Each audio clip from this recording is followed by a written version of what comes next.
mukenge usangire ikiyago usangire kagasato iryo niryo ragi ry'abasogokuru dukunda Uburundi n'igihugu ciza cane vuga neza Uburundi n'igihugu cahezagiwe Umurundi ari mu mahanga yishimire kwitwa Umurundi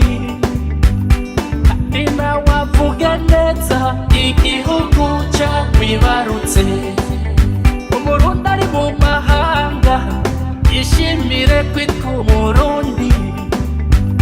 kandi nawe yubahishe igihugu camwibarutse erega turi bamwe twose rimwe. Musique à son excellence, monsieur le président de la République.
Kuri wa 25 Nyandagaro n'icubahiro umukuru w'igihugu c'u Burundi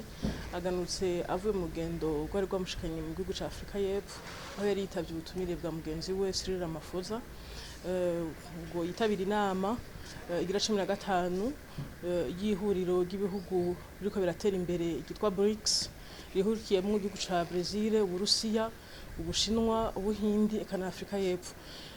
Kuri iyi nama igira 15 barashimikiye cyane ku gukorana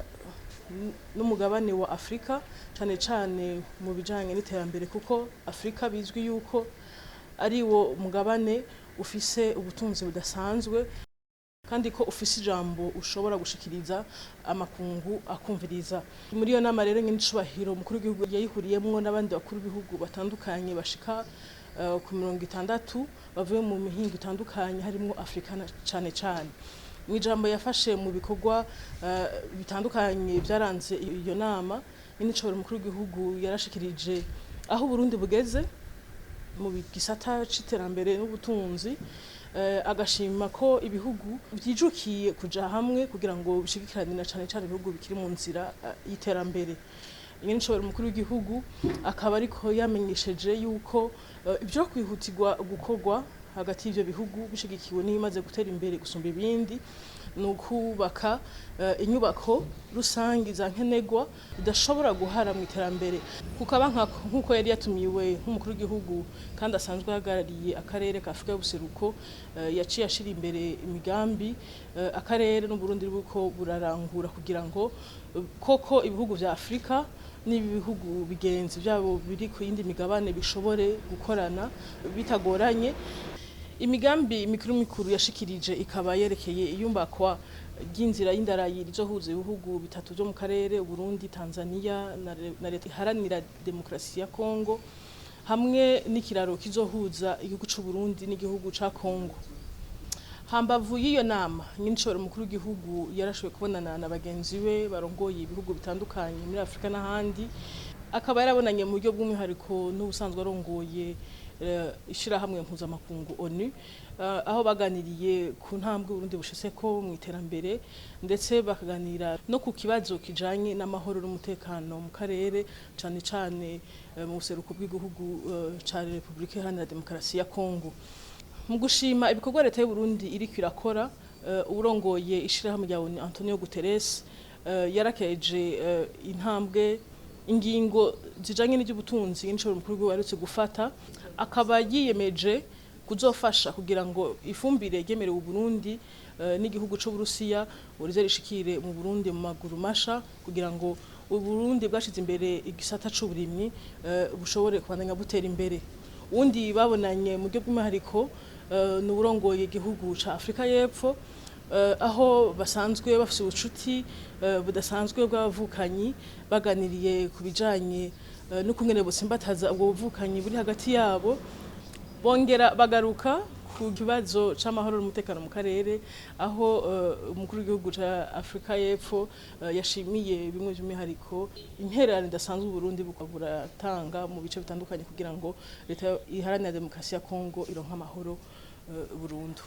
Ce 25 août, le président de la République du Burundi, son Excellence Evariste Ndayishimiye, vient de rentrer au pays après une visite de travail effectuée dans la République sud-africaine sur invitation de son homologue Cyril Ramaphosa. Il a pris part au 15e sommet des BRICS, un groupement des pays en voie de développement qui réunit le Brésil, la Russie, la Chine, l'Inde et l'Afrique du Sud en vue d'échanger sur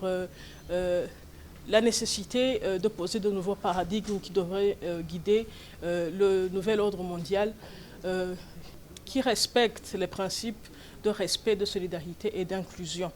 Les travaux de ce 15e sommet des BRICS ont convergé sur l'importance d'inclure l'Afrique dans le nouvel ordre mondial qui doit respecter désormais les principes de respect, de solidarité et d'inclusion. Les dirigeants africains et les dirigeants du BRICS qui se sont réunis dans une réunion spéciale ont demandé à ce que l'Afrique puisse faire entendre sa voix. Ils ont appelé à une nouvelle impulsion de l'économie mondiale. En marge de ces activités, le président de la République du Burundi a rencontré le secrétaire général des Nations Unies, Antonio Guterres, avec qui il a échangé sur la situation globale du Burundi, ainsi que la situation sécuritaire dans la région, puisque le président de la République est président en exercice de la communauté est-africaine. Le secrétaire général des Nations Unies a salué le leadership du président burundais et a tenu, en guise de soutien, s'est engagé à faciliter la livraison des engrais que le Burundi a obtenu de la part de la Russie pour que la saison culturelle qui va bientôt débuter se fasse sans aucun souci. Le président de la République du Burundi a ensuite rencontré, dans une réunion bilatérale, son homologue sud-africain, Cyril Ramaphosa, avec lequel il entretient des relations fraternelles. Ils ont échangé sur les voies et moyens de renforcer la coopération Burundi-Afrique du Sud. Ils n'ont pas manqué d'aborder la situation sécuritaire à l'est de la RDC et ils se sont engagés de soutenir les efforts diplomatiques que le Burundi est en train d'exercer pour le retour à la paix dans la région est de la RDC. Prenant la parole au cours de ces activités du 15e sommet, en sa qualité de président de la République du Burundi et président de l'exercice de l'EAC, le président de la République du Burundi a mis en avant les projets intégrateurs qui nécessitent le soutien logistique et financier des pays plus développés, notamment la Chine. Ces projets concernent surtout le chemin de fer qui doit relier le Burundi, la Tanzanie et la RDC, ainsi que le pont qui doit relier la République du Burundi au niveau de la province Cibitoke avec la République démocratique du Congo au niveau du Sud Kivu.